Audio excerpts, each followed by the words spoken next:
Okay, we're leaving Segundo, Colorado, where Ringo's Market's at. We'll be taking a drive up in the mountains today, up Sarcillo Canyon to go look at some mountain properties.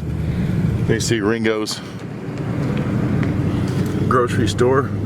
You got a couple of gas pumps. And you go about a mile west on Highway 12 here, and you'll take a right onto Sarcillo Canyon Road. And I'll tell you the road number, the county road number, when we get up here. You can see it's one of the best views in the area. Just driving around anywhere in the county, you'll see the mountains. And those are the Sangre de Cristos in the background, where the national forests and mountain lakes are at. And there's lots of other public wildlife areas. There's a 30-something thousand one over here just to the south behind Weston, Colorado. And there's 2,700 acres back up here. Both of the peaks are wilderness area, and the San Isabel National Forest comes down to about halfway into the Sangres up there. Stonewall, Colorado is a little fishing village town. Before you get to the mountain lakes, if you keep going west on Highway 12, it'll take you over below those mountain peaks over to Cachar, Colorado, at the top of Cachar Pass, and then down into Levita, and then you can hook up with 160. Take a right, go to Walsenburg, or take a left and head to, well, all the way as far as Durango if you want. We're about a mile, at mile marker 54, right past it. You'll take a right before the bridge onto Sarcillo Canyon Road. We're about a mile past going west from Segundo, Colorado. We're taking a right on the County Road 41.7, and Sarcillo Canyon Road's paved for about 8 miles coming up here. So most properties off of this canyon will be a mile or two, maybe 4 off of pavement, and most properties in this area will be about 25-30 minutes to town, about 10-15 minutes to Ringo's grocery store and gas pumps. And to any of the public lands, it could be 10 minutes to 45 minutes depending on what you're going to go to in the area. And this county has the second largest elk herd population in the world. There's plenty of mule deer, bear, mountain lion, all that kind of stuff, and turkey. It's greened up yet. We're just coming out of winter. We can still have snow this time of year. Average winter temperature for this area, Los Animas County, is about 50 degrees. So the snow comes and it melts fast. You can get buried in a little bit for 3-4 days if we got a 3-4 foot snow. They only happen maybe once a year, once every couple 3 years. Once you get about 7,000 feet in this area, in this county, you'll start getting into the ponderosa pines and the tall pines. About 8,000 to 9,000, depending on the valleys and things like that. You'll start getting into aspens and blue spruce. We've come about 4 or 5 miles up Sarcillo Canyon Road right now. Once you cross that cattle guard, right there, then you can take a left into La Garita South. And there's actually another left at a pond. You can get into the north end of La Garita South. And there's other ranches in the area off this road. To the 7,000 foot range now. And you can see the ponderosa pines starting to pop up. There's cottonwoods in the canyons down below. And even at this elevation, if you've got some water in a valley, you could end up with some blue spruce and some aspen in the valleys. A lot of sandstone formations at this elevation between 7,000 and 8,000 feet. 7 to 8 is the perfect growing elevation. Between 7,000 and 8,000 feet is really good growing elevation for this area for homesteading. And get above 8,000, and it becomes more difficult to do greenhouses and gardens. At about 7 miles coming up Sarcillo Canyon, County Road 40.1, you will come to a pond on your right, and you'll be able to see the Spanish Peaks to the northwest. Okay, we're leaving the pond. I did the first part of this video come up Sarcillo Canyon a few months ago. So we're leaving the pond that you see in the first video, and we're taking left into Rancho La Garita South. This is actually the northern entrance of La Garita South, County Road 28.9. And I'll measure the mileage. So you have pavement all the way to the pond. You've only got a mile and a half or two to this property, and I believe it's like 7.8 acres, and it has a cistern already in the ground. It needs to be hooked up to a cabin, has a site with a nice new cut road, and the site's been cleaned off. And it also has a septic system which amounts to about 15,000 plus. The septic system's already there, so you're ready to go. To do whatever you want on the property. You could do a power drop with about 3 poles, 2 to 3 poles, and there's telephone in the road along the property as well if you wanted to have hard lines up here. It's kind of hard to miss because if it dead ends at gates to a larger ranch. This is basically 2,500 acres of privately owned ranch here on the right. And wildlife area, any of the public lands, there's a wildlife area that's about 3 miles further up Sarcillo Canyon Road. And this is located basically in the center of the county. And you can get to any of the mountain lakes or public lands within 15 to 30 minutes, 35 minutes. Mountain lakes up above the national forests or wildlife areas.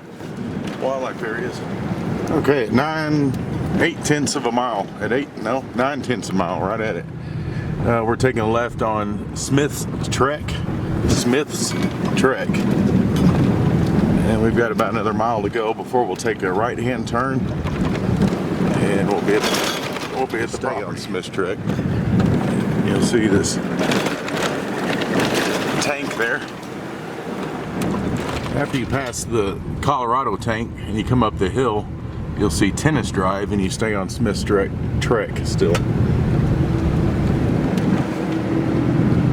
We have monsoon moisture starting to roll in. Supposed to get a good soaker this weekend. These roads are accessible year-round. They're currently maintained by the gas company and also the owners of this ranch in La Garita. They never formed an HOA or a POA, so there's no dues. There are covenants, but everyone does as county regulations allow, so everyone does pretty much what they will with their land. This is a pretty shot when you come around this corner of Fisher's Peak over Trinidad, and you can see the Spanish Peaks right there. Those are all wilderness area. Come around this corner. There's Fisher's Peak over Trinidad. If you go south on I-25, you're in New Mexico in 20 minutes. Trinidad's about 25 minutes from this property, and the mountains are about 25 minutes from this property, the Sangre de Cristo Mountains. And you could go left here and then wind your way, come out at the south end of South La Garita, but it's shorter the way I came in. So once we get here and you see that cabin, we're going to take a right onto Tree Lane Valley. If you go that way, you'll end up going back out of the ranch eventually. And the property begins about where this culvert's at, then takes off, goes up over the top of that ridge. So everything on our right now is a part of the property. And you can see the location here. This road dead ends back here, so it's not traveled very much. There's only 1 or 2 people who own past this. Get a shot of that. Drive to the western end of the property, and I'll show you the aerial. Then I'll come back and show you the site, and then I'll fly my drone over it. We're going to drive to the western end of the property, and hey, there's the site. And you have more room. You could expand out and come around this corner because the property goes through this gate. There's 2 addresses here, so there's 2 people back here, and of course you get to have access back here as well. So the property goes up above that ridge on the top of it. can see that on the aerials. So everything on our right is a part of it. I'll go to the other side and come back and film it that way. You'll be able to see it better. We came through the gate right here. We drove in right here and came around. Here's the site. And we went through the gate. Now we're at this corner of the property right here, which I could go left down this road right here and go along the western boundary. And you can see, you're going to see this rock face as we're driving back to the site. So there's a lot of area up on top of this mesa, and you'll have great views up there taking a hike or something up there. There was a mobile home that was put here, but they never hooked it to the cistern and they never hooked it to the septic, so they didn't finish the project. The owner had the mobile home removed and buried. Okay, water wells in this area are about 250 to 350 feet. So the western boundary goes along this road for a little bit, and you can see the rock cliff back up there. On top of that, you'll have great views. And it's nice to have this drainage valley going through it, which is pretty mild, but that gives you a better shot at getting a well at a shorter depth. They average about 3 to 5 gallons a minute in this area.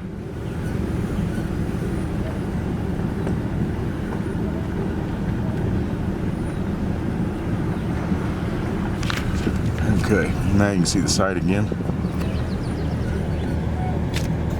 Oh, they don't have it like that.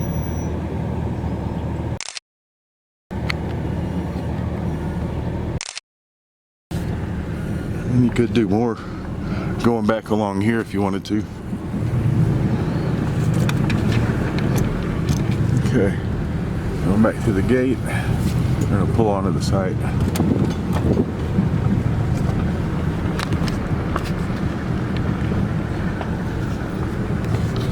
Kind of a weird angle. I'll kill it.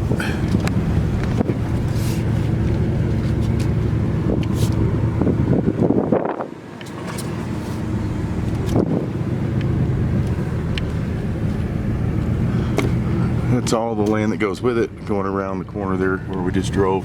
That's the cistern. Needs some work. There's probably dirt in the tank. The lids need to be taken off and it needs to be cleaned out, but it's a really nice added bonus. And the septic tank is right here where the hole is, and the leach fields take off this direction, and I have the county permit showing its completion. We had to dig around a little bit to find it. Okay, if you can see the white line boundary, there's the site and the topo, and you can see how that rock ridge goes around. There's a lot of area up there. It's a big, nice flat top. It's not that far. I said I wasn't going to do it, but I'm going to go do it. I'm going to hike up there, then I'll come back down and fly my drone. Okay, the cistern's underneath here, and here's the location.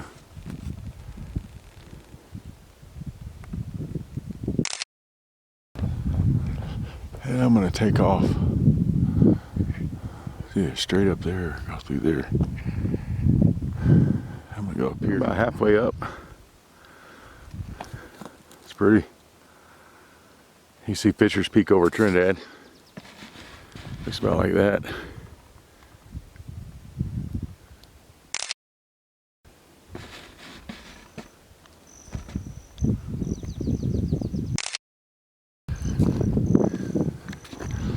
A little more. Okay, made it to the top.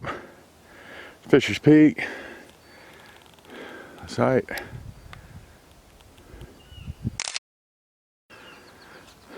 This is the gates right there, and the property goes around this big edge, comes out here. Yeah, it's pretty flat up here. I'll make a way up here. That's nice.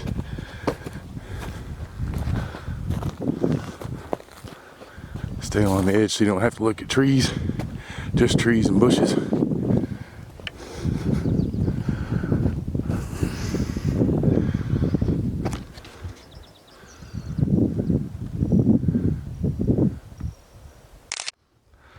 Like somebody put a hammock up here. This is definitely on the property. Boundary line's way back there. Looks like there's a truck over there too. To let the owner know. There's the site. I've just been staying along this edge so you can see things. This would be, you already got a hammock. This would be great right here.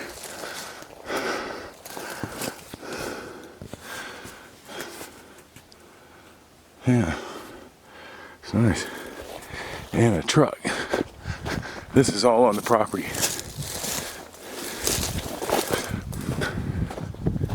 I'll take the little truck. And the property boundaries somewhere back there about where those boulders are. Okay, we came up way over there around that second bend of rocks. First one out here. Site's down there. The land and wraps are all around. This is the furthest point. It comes out to the road we drove on through the trees down there. Okay. There's the gate going to a gas well. And the gate, there's the road that we drove on. There's the southwestern corners over there and borders this coming around here. And then ends over there and then cuts across the hill back here. Red truck's back there, right there.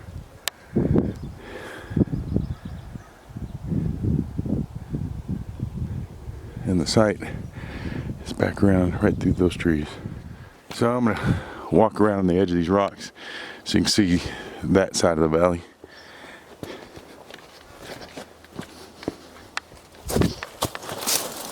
We're just over there.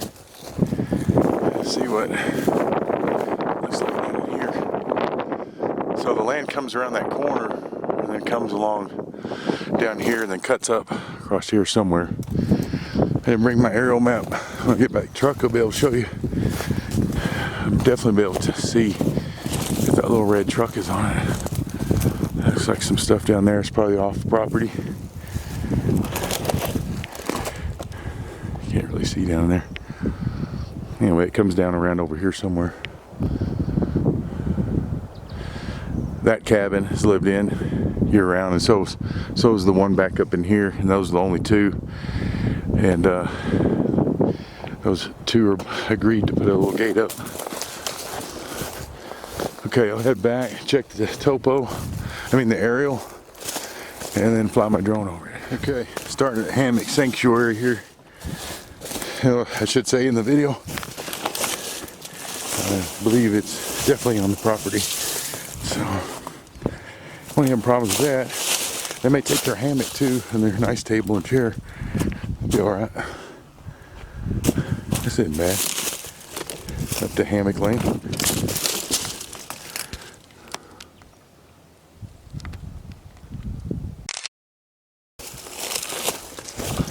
Okay. Hammock lane's up there. This would be a great place to drill a water well right back there. You see, got nice room here too. Do more.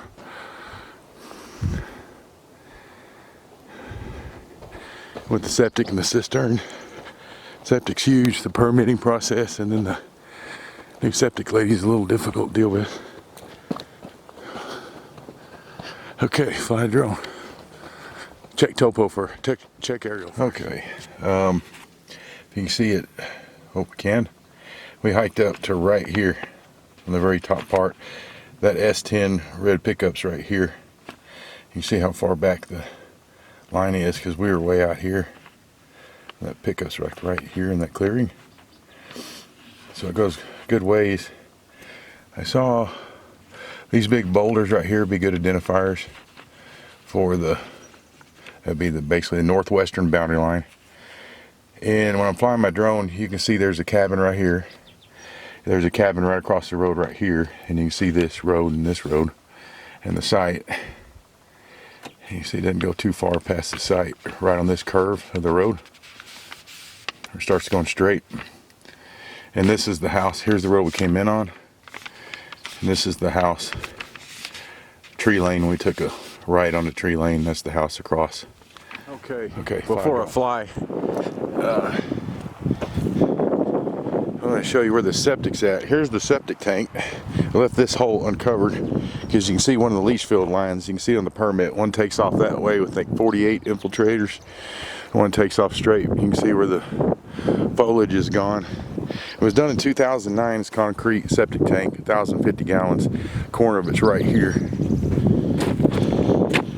So you'd have to do some marking or something so you don't drive over it. You can see the bush. And you could take the site kind of this way. The trailer sat between the septic tank and the cistern.